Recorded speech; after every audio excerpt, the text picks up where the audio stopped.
Well, hello again, friends, and welcome back to Roll Call. And for those of you that are new this week, welcome.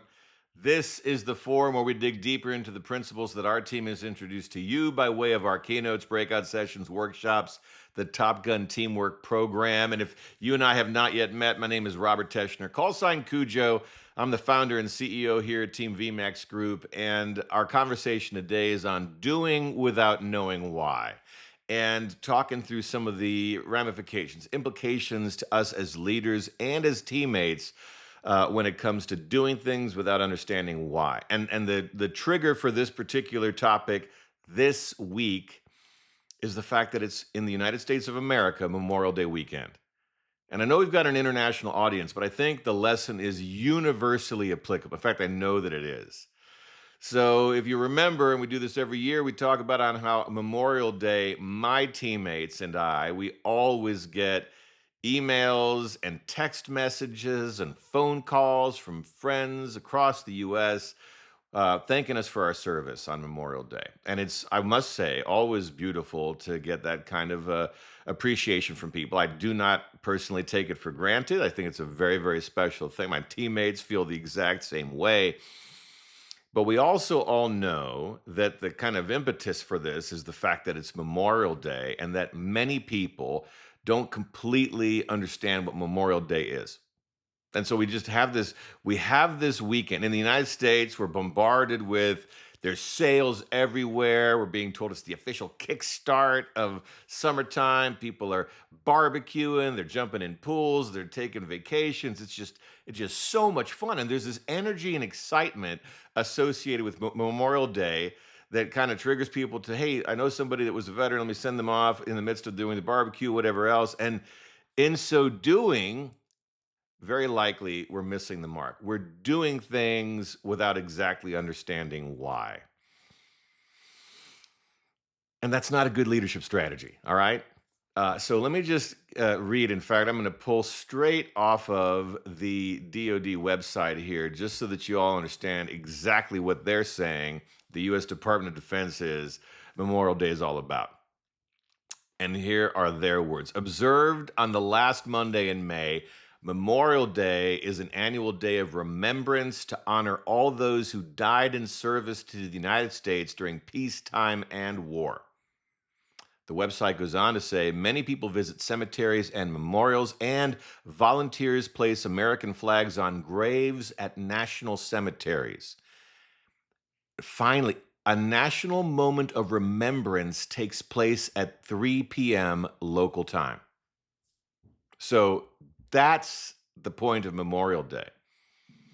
And when somebody misses it, given the gravity of what we're talking about, that's very, very unfortunate.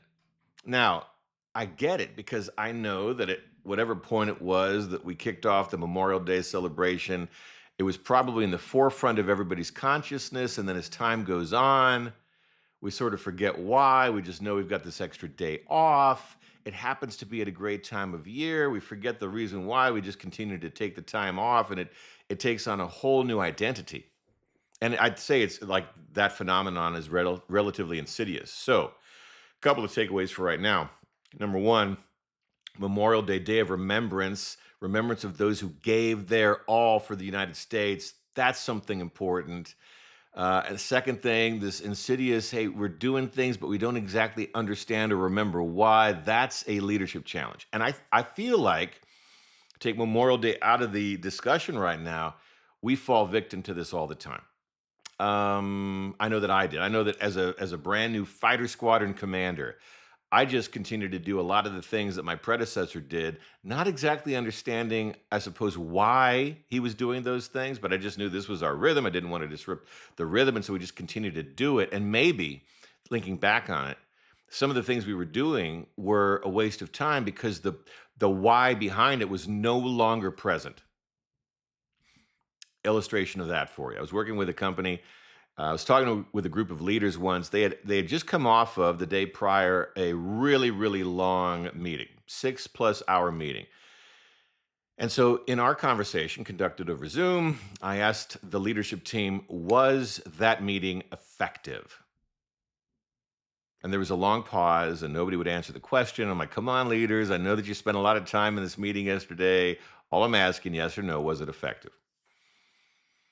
And finally, just to kind of get rid of the awkwardness, because I mean, the long periods of silence were awkward. One of the leaders said, "Yeah, it was effective, Cooch." I'm like, "Good. It was an effective use of your time. Excellent. Glad to hear it."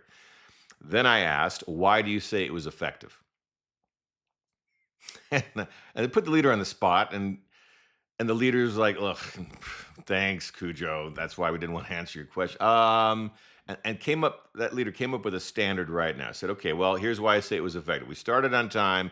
We covered the entire agenda, and then we ran about 45 minutes long because we were having a really fruitful conversation at the end." So I said, "Got it. Thank you. I understand it was an effective meeting because, and this is your standard in your company, you started on time, you covered the agenda regardless of what it was, and you ran long. That's why it was an effective meeting." And the leader came back and was like, "Okay, that's why we don't like answering your questions, Cujo." We laughed a little bit about it and then we just moved on. But here's the rub, and here's how this is relevant to today's conversation. It strikes me that upon their internal review, they realized they were doing a lot of things without exactly knowing why. Case in point, the next day, I received an unsolicited email from that leadership team, and there were no words in the email. I think the title of the thing, the subject was like RE colon, and there was no, like, they weren't responding to anything. So somebody had typed that in. All it was screenshots. And I think, if memory serves, this is several years ago, I got this message in November. So it was screenshots of the following year's meeting schedule. And they had mapped this whole thing out. They had calendar 365 days, and they had all the meetings mapped out. And no kidding, they erased 90% of their meetings for the following year. Now, there was no verbiage associated with why, but it was pretty clear why. When I asked them, what's the standard of effectiveness for a meeting, and they couldn't answer my question, I realized they were spending lots of time without knowing why. And so they bought their time back. So there's really, I mean, at least for right now, there's two sides of this coin. There's the one side where we're doing things without knowing why, and in so doing, we're missing the mark. Thanking a veteran for their service on Memorial Day is missing the mark. Not taking a moment to remember those who gave their all so that we could enjoy what we have, that's missing the mark. So that's one of the implications. Other side of this coin, we're doing things without knowing why, and we're wasting time. So if we can't generate a why that justifies spending 6 hours together, then we probably should do the right thing, which is to bail out of this and not waste that time any longer. But in all cases, it's an insufficient leadership strategy to just do without knowing why. And that's the point. And so for all of us, regardless of whether we're in the United States of America, this is a great weekend to sit down and reflect on. Am I doing things next week without knowing why? Am I guiding my teammates into doing things without exactly knowing why? When somebody comes to me and asks me to do something, am I doing it without understanding fully why, and what are the ramifications? And I do think that if this is our orientation, our natural disposition to consistently demand understanding why, we're going to be the kinds of leaders that are leading effectively in the now. We're going to be the kinds of leaders that build teams that are much more capable than our competitors are. And that's going to be a huge win for us. And so on this Memorial Day weekend here in the United States of America, I do personally honor all of those who have given their all for us. I think on my friends who are no longer with us, who were largely lost in peacetime training events. And I appreciate everything that they've done to allow me to live the life that I live. And I promise you, Team Teschner will be spending time this weekend reflecting on that. And then know this, all of us here at Team VMAX Group are rooting for you. And we're rooting for your leadership as we go into a new week. Know that we're always on your side championing you. And I personally look forward to speaking with you again next Friday.